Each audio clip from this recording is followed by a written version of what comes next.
The deep silence of space broke with a sudden alarm on the bridge of the UES Thunderchild. Captain Eric Mason looked up from his command chair, his eyes scanning the sea of blinking monitors before him. "Sir, we're picking up a distress signal," reported Officer Lisa Brown, her fingers moving quickly across the control panel. "It's not like anything we've seen before." Mason stood up and walked to her station. The signal pattern was indeed strange, nothing like the standard Earth or Mars colony frequencies. "Can you locate the source?" "About 50,000 kilometers off our starboard side, Captain. Whatever it is, it's big." Mason nodded slowly. After 15 years in space, he thought he'd seen everything. He was wrong. "Put it on the main screen." The massive display lit up, showing a vessel unlike anything human eyes had ever seen. It was elegant, almost organic in design, with sweeping curves that seemed to flow like liquid metal. The ship was easily 3 times the size of the Thunderchild, but parts of it were dark, and debris floated around it. "Life signs?" Mason asked. "Yes, sir. Several hundred, but they're fading fast," replied Officer Brown.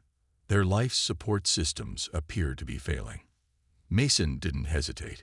"Send a response on all frequencies. Let them know we're here to help." As the Thunderchild approached the alien vessel, 5 more ships suddenly appeared from nowhere, dropping out of what looked like holes in space itself. They were smaller than the damaged ship, but carried the same elegant design. "Sir," called out Lieutenant Jake Wilson from Tactical, "the new vessels are charging weapons." Mason raised his hands toward the screen. "Continue broadcasting peaceful intentions. They might think we caused their ship's damage." The response came in the form of energy beams that sliced through the space around the Thunderchild. But years of pirate attacks had taught human ships to be ready for anything. The Thunderchild's shields, designed to withstand asteroid impacts, absorbed the hits with ease. "Minimal shield drain, Captain," reported Wilson. "Their weapons are advanced, but they didn't expect us to have shields at all." Mason grabbed his chair as another blast rocked the ship. "Return fire." "Sir?" Wilson asked, his finger hovering over the weapons control. "No. Keep broadcasting peace signals, but show them we're not helpless. Raise all shields to maximum power and display them visually." The Thunderchild's shield grid became visible, a honeycomb of blue energy surrounding the ship. It was a peaceful show of force, one that made the alien vessels pause their attack. A transmission finally came through. The universal translator struggled, but eventually, words formed. "Primitive vessel, you have violated Council space and attacked a diplomatic ship. Surrender immediately or face destruction." Mason's face hardened. "This is Captain Eric Mason of the United Earth ship Thunderchild. We responded to a distress signal. We have not attacked anyone. Let us help the damaged vessel." "Lies." The alien voice boomed. "No primitive race could achieve space travel without Council guidance. Your weapon signatures are all over the diplomatic vessel." Before Mason could respond, the alien ships opened fire again. This time, they targeted the damaged diplomatic vessel, destroying it completely. They just killed their own people," whispered Officer Brown in horror. "All hands, battle stations." Mason ordered, his voice cold. "Prep jump drives. Send all sensor data back to Earth Command. The Council needs to learn that humanity isn't as primitive as they think." The Thunderchild's engines roared to life. As they jumped away from the scene, Mason knew this was just the beginning. Humanity had prepared for first contact for centuries, but nobody had expected this. The Galactic Council had just made a terrible mistake. They had underestimated humanity's resolve, their technology, and most importantly, their determination to survive. War was coming, and Earth would be ready. Admiral Rachel Cooper stood at the window of Earth Command, watching the defense fleet in orbit above. 3 weeks had passed since the Thunderchild incident, and now the moment she had dreaded arrived. A massive Council ship, 5 times larger than anything humanity had built, hung in orbit like a gleaming silver sword. Its presence was meant to frighten Earth. Instead, it made humans prepare harder for what was coming. "They're ready to begin transmission," said her assistant, typing quickly at his console. The main screen lit up, showing a tall, blue-skinned alien with 4 arms and eyes that seemed to glow. "I am Ambassador Zixtal of the Galactic Council," it announced. "I speak to the primitives of Earth." Admiral Cooper stepped forward. Her gray hair was pulled back in a tight bun, her uniform crisp and perfect. "This is Admiral Rachel Cooper of the United Earth Government. We are not primitives, Ambassador. Choose your next words carefully." The alien's eyes flashed with anger at her tone. "You dare speak to me as an equal? Your species has barely left its gravity well. You attack our ships, refuse to submit to Council authority, and now show disrespect." "We defended ourselves after your ships attacked us," Cooper replied calmly. "The Thunderchild's logs prove this. We offered help to a damaged vessel, and your forces responded with violence." Silence. Zixtal's voice boomed. "The Council has made its decision. Earth has 2 of your planetary rotations to surrender. You will give us your shield technology, which you clearly stole from a more advanced race, and submit to Council rule. Refuse, and we will show you true power." In a nearby room, Lieutenant Emma West worked frantically at her computer. As the Council's transmission continued, she analyzed every bit of data. Something about their ship's energy signatures looked familiar. "Admiral," she called over the secure channel, "I need 10 more minutes. Don't end the transmission yet." Cooper nodded slightly and turned back to the alien ambassador. "We request 24 hours to discuss your terms." "You have 48 hours, primitive. Use them wisely." The transmission cut off. Lieutenant West burst into the command room. "Admiral, look at this." She pulled up a series of graphs on the main screen. "Their ships use quantum fold drives, similar to our early prototypes. But there's a fatal flaw we discovered years ago. Their drive cores are vulnerable to specific frequency disruptions." Cooper studied the data. "They never solved the resonance problem." "No, ma'am. They went a different direction with the technology. Their ships are more powerful, but less stable. One good hit at the right frequency." Emma let the implication hang in the air. Cooper pressed a button on her console. "All Earth Command staff, battle stations, begin Operation Steel Wall. I want every ship equipped with resonance weapons within 36 hours. Around the Earth, humanity prepared. Shipyards worked at full speed, fitting the new weapons. The Mars colony activated its defense grid. Every military vessel was called back to the solar system." In his quarters, engineer Daniel Foster worked on the final calculations for the shield improvements. The Council thought humans had stolen the technology, but they were wrong.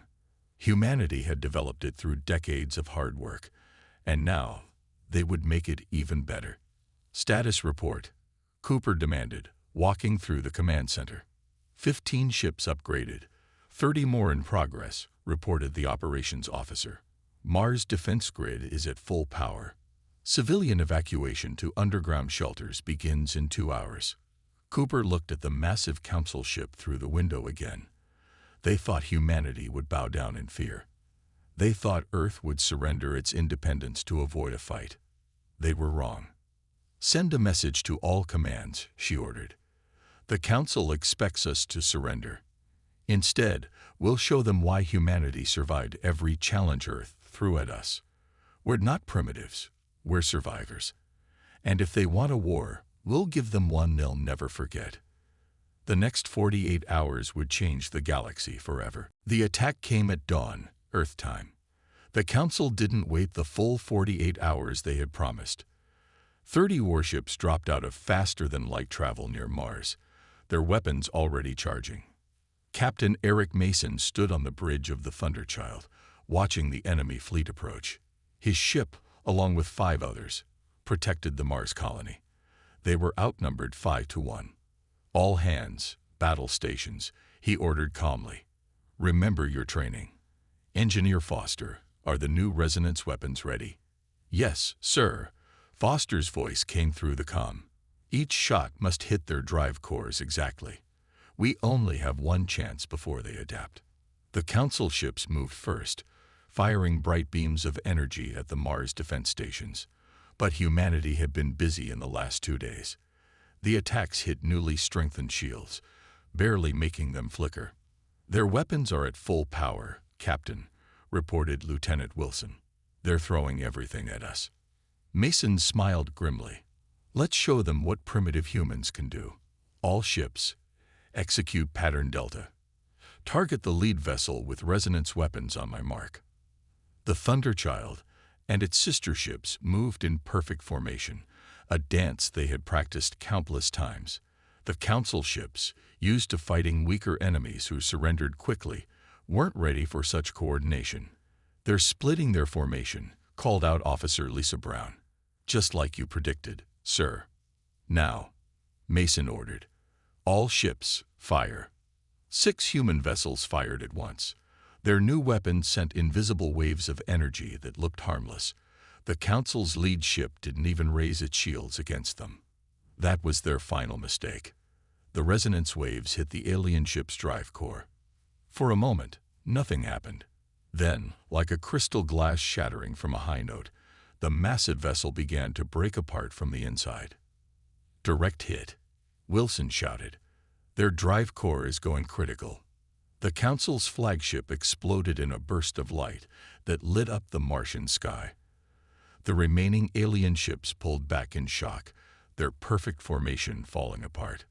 They're regrouping, Brown reported. New energy signatures. They're adapting their shields.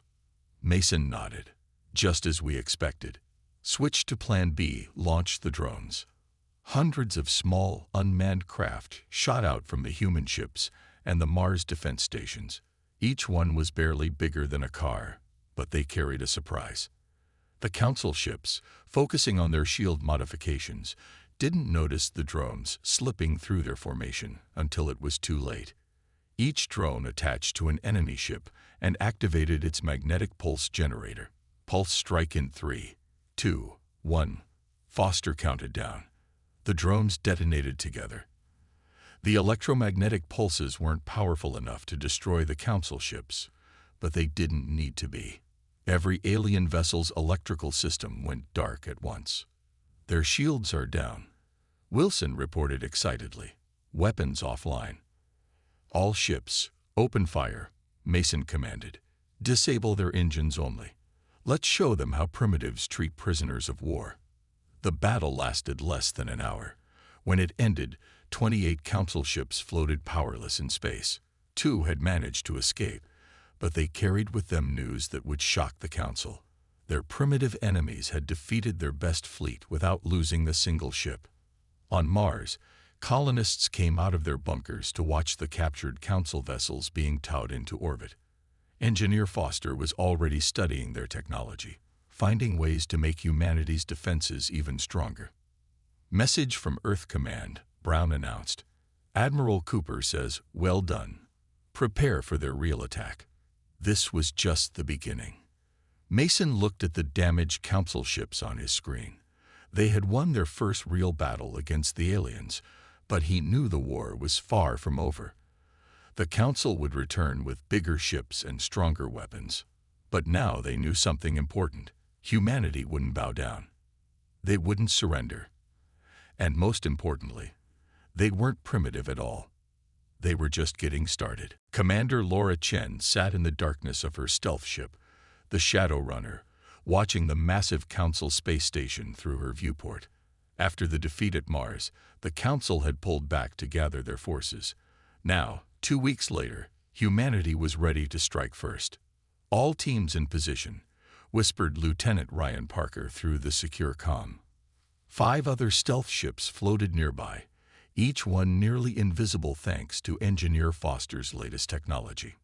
Remember, Chen said to her crew, we're not here to destroy their station. Operation Heartbreak is about sending a message.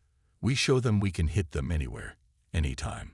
The Council station sparkled like a metal star, its spiral arms stretching out for miles. Hundreds of ships docked there, preparing for what the Council thought would be their final attack on Earth. They had no idea humans were already among them. Moving to Position 1, Chen announced. Her ship glided forward, silent as a shadow. Begin broadcast. Across every screen and communications device on the Council station, a message began to play. It showed the true records from the Thunderchild's first contact, proving that the Council ships had attacked first. It revealed how their own diplomats had been killed by Council weapons, not human ones. "They're scrambling," Parker reported with a smile. "Their internal communications are chaos. Half their commanders are demanding explanations from their leaders." Chen nodded. Phase 2. Released the data packets. Each stealth ship transmitted detailed files to the Council's military networks. The files showed the Mars battle from start to finish, demonstrating how thoroughly humanity had outmaneuvered their forces.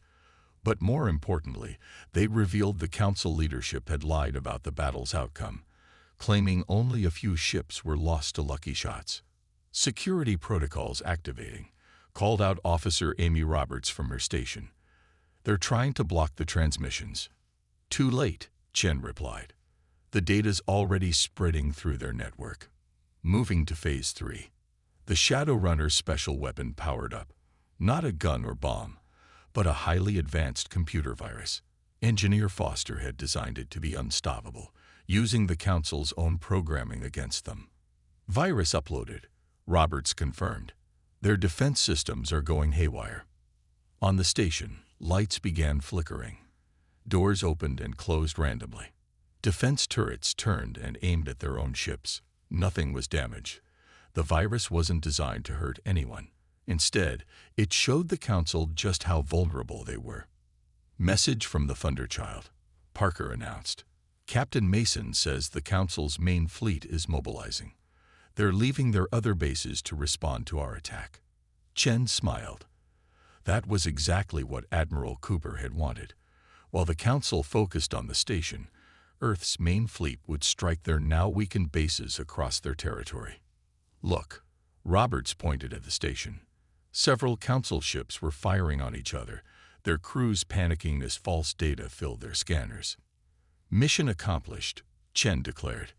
"All ships, prepare for jump. Let's let them think about what just happened." As the Shadowrunner and its sister ships vanished into faster-than-light travel, Chen received one last transmission from the station. It was a message spreading among Council soldiers, written by one of their own officers. "If the primitives can do this without firing a shot, what else are they capable of?" Back on the Thunderchild, Captain Mason watched the Council's fleet scatter in confusion. Status report from Commander Chen received. Officer Brown announced. "Operation Heartbreak successful. Council military command structure is in chaos." Mason nodded. Without firing a single shot, humanity had dealt a devastating blow to the Council's unity. Ships were deserting, crews were questioning orders, and their leaders were facing internal revolts. "Send word to Admiral Cooper," he ordered. "Tell her the Council's heart is broken. Time for the final phase." The war wasn't over, but for the first time, victory seemed possible. Humanity had proven they could win with intelligence instead of just strength. The Council was about to learn another hard lesson. Never underestimate humans, especially when they work together. The Great Council chamber had never been so loud. Representatives from 50 alien species shouted and argued, their voices echoing off the golden walls. In the center of the chaos stood Ambassador Zixtal, no longer looking proud and powerful. "You told us the humans were primitives," shouted the Valerian delegate, his crystal-like body flashing with angry red lights. "You said they stole their technology. You lied to us all." News of Operation Heartbreak had spread faster than light through Council space. Every species now knew the truth about the first contact and the Mars battle. Meanwhile, aboard the Thunderchild, Captain Eric Mason watched a very different scene. His ship had just rescued a Council civilian transport that had been damaged by an asteroid storm. The alien passengers couldn't believe humans would help them. "Their medical team is amazed by our care," reported Dr. Sarah Wilson. "They keep asking why we're helping our enemies." Mason smiled. Show them the recording. On every screen in the alien medical bay, videos played showing human history. They showed how Earth's nations had fought terrible wars, but then worked together to rebuild. They showed humans helping former enemies after natural disasters. "Sir," Officer Brown called out, "we're receiving transmissions from 12 different council worlds. They're asking for peace talks." Back in the council chamber, more species were turning against the war. The Arcturians, known for their wisdom, spoke up. The humans did not steal technology. They created it themselves, their speaker announced. When we attacked them, they defended themselves. When we lied about them, they showed everyone the truth. And now, even as we fight them, they save our people. Lieutenant Emma West, working with Engineer Foster, had made another discovery. She rushed into Earth Command's main room, where Admiral Cooper was meeting with her staff. "Admiral, look at this." West pulled up detailed scans of Council technology.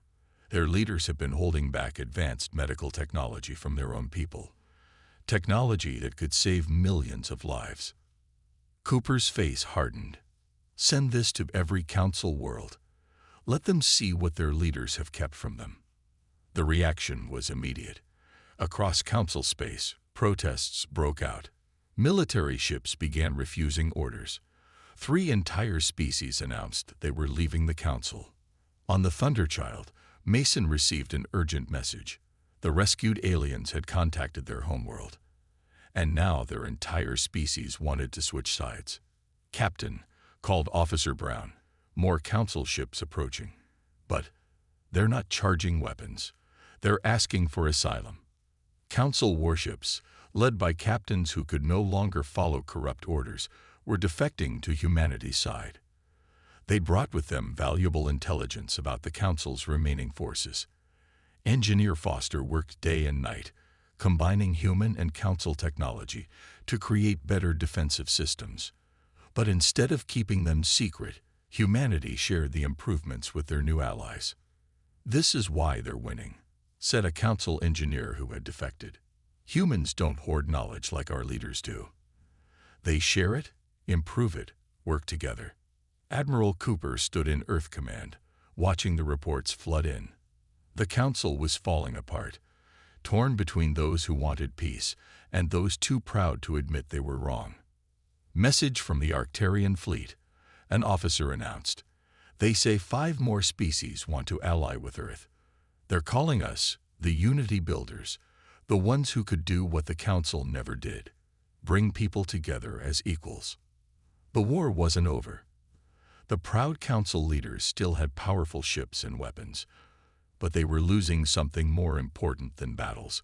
They were losing their power over their own people. "Send word to all commands," Cooper ordered. "The Council is fracturing.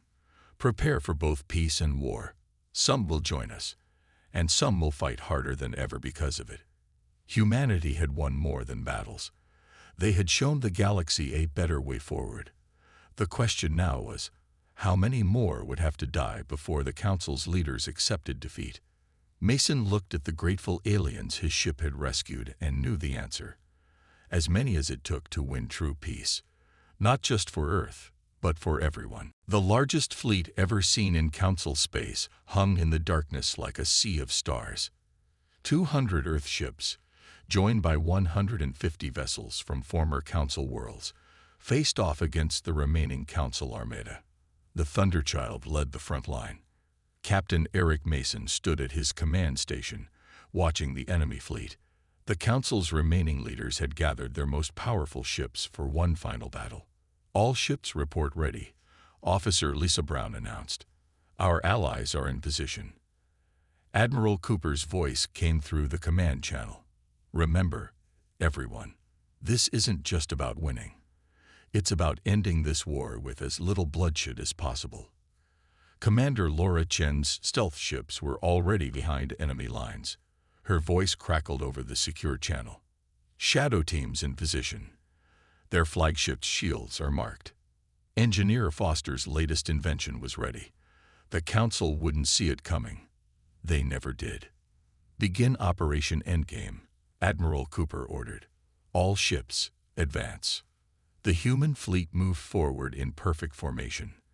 Their allies, having trained with them for weeks, matched their movements exactly. The Council fleet responded by launching thousands of fighter craft. "They still think we'll break and run," Mason said, watching the enemy approach. "They haven't learned anything." "Shadow Team, execute," Cooper commanded. Behind the Council fleet, Chen's stealth ships activated their new weapons. Instead of attacking, the devices created fake sensor readings. The Council's rear ships suddenly saw hundreds of human vessels appearing behind them. "They're splitting their formation," Brown reported with a smile. "Just like we planned." The Council fleet broke into two groups, trying to fight enemies on both sides.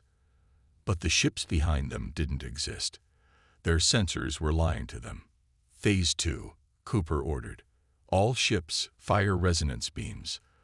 The entire human fleet, plus their allies, fired at once. The Council ships had modified their shields after the Mars battle, but Foster had planned for that. The new resonance weapons didn't target their drive cores. They targeted their shield generators instead. "Direct hits across their fleet," Wilson reported. 80% of their shields are down." But the Council ships weren't done. They launched their secret weapon, a massive energy pulse designed to fry every enemy ship's systems. "Foster now," Mason ordered. Engineer Foster, working with scientists from 3 different alien species, had created something new. As the energy pulse approached, every Allied ship activated special field generators. The pulse hit them and bounced back toward the Council fleet. "Their own weapon," Mason said quietly, "used against them." The Council ships had no defense against their own pulse. Systems went dark across their fleet. Emergency power kicked in, but it was too late. "All ships, hold fire," Cooper's voice boomed through the comm. "Give them one chance to surrender." The Council's remaining leaders had a choice: surrender or die. For a long moment, space was silent. Then a new voice came over the channel. The Council's Supreme Commander himself. This is impossible. You were primitives. How did you defeat us?" Mason leaned forward to respond. "Because you never understood us. Humans don't fight alone. We learn, we adapt, and we work together. Not just with each other, but with anyone who wants peace." One by one, the Council ships powered down their weapons. The mighty armada that had ruled the galaxy through fear for centuries was surrendering to the species they had called primitive. "All ships, begin rescue operations," Cooper ordered. "Help any damaged vessels, regardless of side." The battle was over. The Council's strength had finally crumbled before humanity's ships. But it wasn't just their military might that had won the day. It was their willingness to show mercy, to help others, and to fight for something bigger than themselves. As Mason watched rescue ships heading toward the defeated Council vessels, he knew this was how humanity would be remembered, not just as warriors who could win battles, but as people who could win the peace that followed. The galaxy would never be the same, and that was exactly what Earth had fought for. 1 month after the final battle, the Great Council chamber looked very different. Gone were the golden thrones that had put some species above others. Now all representatives sat in a circle as equals, and for the first time, a human stood at the speaker's podium. Captain Eric Mason, now Earth's first ambassador to the reformed Galactic Alliance, looked at the faces around him. Crystal beings, 4-armed aliens, creatures of pure energy, all united in building a better future. "The war is over," he began simply. "But our real work is just beginning." In Earth orbit, the Thunderchild floated in formation with ships from 20 different species. Engineer Foster worked with alien scientists aboard the ship, freely sharing human technology while learning from others. His latest project combined the best ideas from 5 different civilizations. "Another breakthrough, sir," he reported to Admiral Cooper over the comm. "The Arcturians' crystal technology, combined with our shield designs, could help us explore deep space safely." Cooper smiled from her office at Earth Command. On her desk sat the formal surrender document from the old Council leadership, next to new treaties of friendship with former enemies. Commander Laura Chen's stealth ships had a new mission now. They carried medical supplies and technology to worlds that the old council had kept poor and dependent. Lieutenant Emma West went with them, teaching other species about Earth's history of overcoming divisions. "You won't believe what we found," West said during her daily report. "These worlds aren't primitive at all. The council just stopped them from advancing. With a little help, they're catching up incredibly fast." In the ship's mess hall, human crew members ate alongside their new alien friends. They shared stories, learned each other's languages, and found they had more in common than anyone had imagined. "Did you hear?" Officer Lisa Brown asked during one meal. "They're renaming the council space stations. The first one will be called Unity Point, a place where all species can meet as equals." The changes spread across the galaxy. The old council's strict rules about technology sharing were gone. Their limits on trade between species vanished. Their barriers between cultures crumbled. Some complained that things were changing too fast. But when they saw how much better life became with open cooperation, most changed their minds. "Message from the Valerian fleet," reported Officer Wilson one quiet afternoon. "They're inviting us to their homeworld's first open science conference. They want Earth to be the guest of honor." Mason, finishing his speech to the new alliance, looked at the former council leaders sitting in regular seats among others. They had learned the hardest lesson. True strength comes from working together, not forcing others to obey. "Earth doesn't want to rule," he told the assembly. "We want to explore, to learn, to grow, and to help others do the same." The old council fell because they forgot that different doesn't mean primitive. They forgot that strength isn't about forcing others to be like you. He gestured to the ships visible through the chamber's great window. Human vessels now carried crews from dozens of species. Alliance ships had human officers serving aboard them. They worked together, protecting trade routes and helping worlds develop. The Council's strongest ships crumbled before humanity, Mason concluded, not just because of our weapons, but because we offered something better than fear. We offered friendship, cooperation, and hope. Admiral Cooper, watching the speech from Earth, nodded in satisfaction. The war that began with a rescue attempt had ended with humanity doing what it did best, bringing people together and building something new. "Send a message to all Earth ships," she ordered. "The mission has changed. We're not warriors anymore. We're builders. The galaxy is open to us now. Let's make it better than it was before." As the sun set on Earth that day, humans looked up at the stars and smiled. They weren't alone anymore. They had found their place in the galaxy not by conquering it, but by changing it for the better. The Council had fallen, and in its place, something far greater had risen. A future where no species would ever be called primitive again.